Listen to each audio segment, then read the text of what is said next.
nitro, which is why the Mexicans use it, that help combat the effects of overheating and hot weather and stuff. And very little of this is known. You know, during the 70s... Well, it's not known deliberately.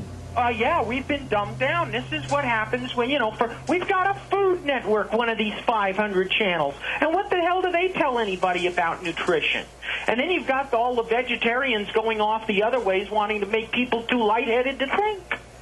And the thing is, did you know, for example, just another example of how misinformed we are, if you have cattle that's grass-fed, the idea of growing all of the grass and then the fact that the cattle is eating grass rather than grain or corn will prevent a lot of the flatulation and will produce meat that ultimately is carbon neutral.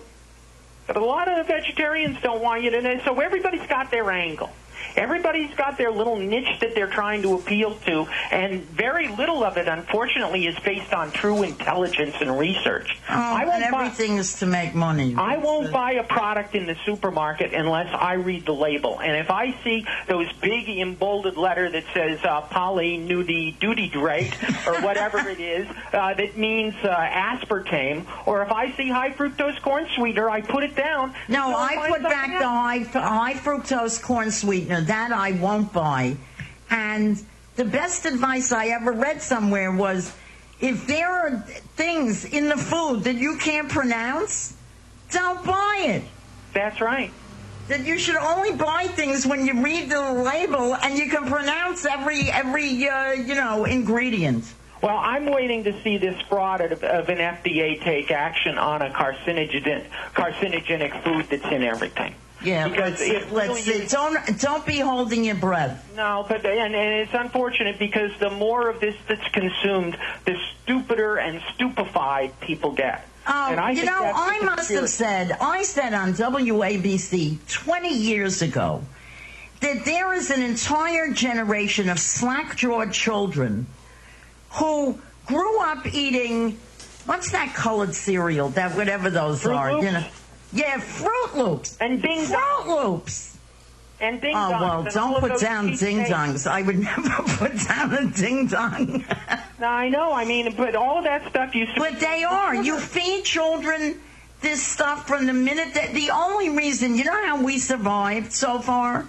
Is because when you grew up, when I grew up, there was actually real food that we ate. That's right. That's right. And none of us were fat, or very few of us were fat, unless we were just absolutely stuffing our face out of control. That's what it took to get fat by then.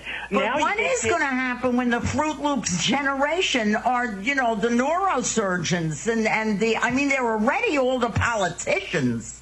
By the way, I've heard other people say, and the latest one I just heard was Tom Hartman a couple of days ago, and it's the same with me, but even more. The simple fact of taking high-fructose corn sweetener out of your diet, just making sure that you don't buy anything with it, but not changing your diet anyway. Let's say even if you drink soda, going over to one of the small sodas that has real cane sugar in it or something, that they've lost it. Or whatever big company still makes soda. One of them, I don't know which one, somebody it's either Coke or Pepsi, I guess, makes a big deal that you can buy their soda made with sugar. Yeah, but guess what? You got to be careful with that too, because it can also be made with beet sugar and end up being sucrose.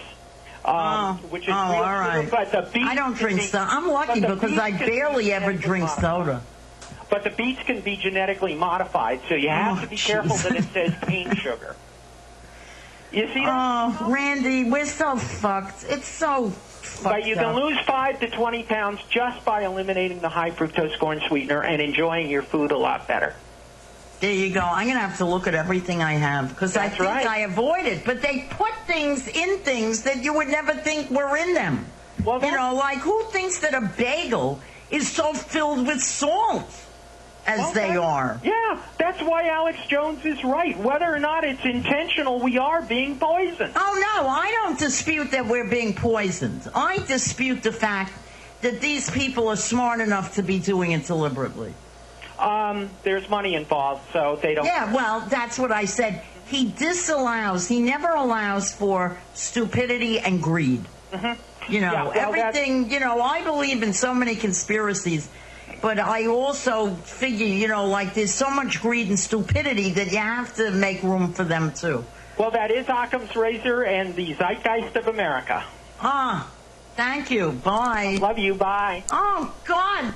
She's so fabulous. You know, like what show has a sentence like that? Occam's razor and the zeitgeist of America. No other show has callers like that. Lynn Samuels, series left, 146.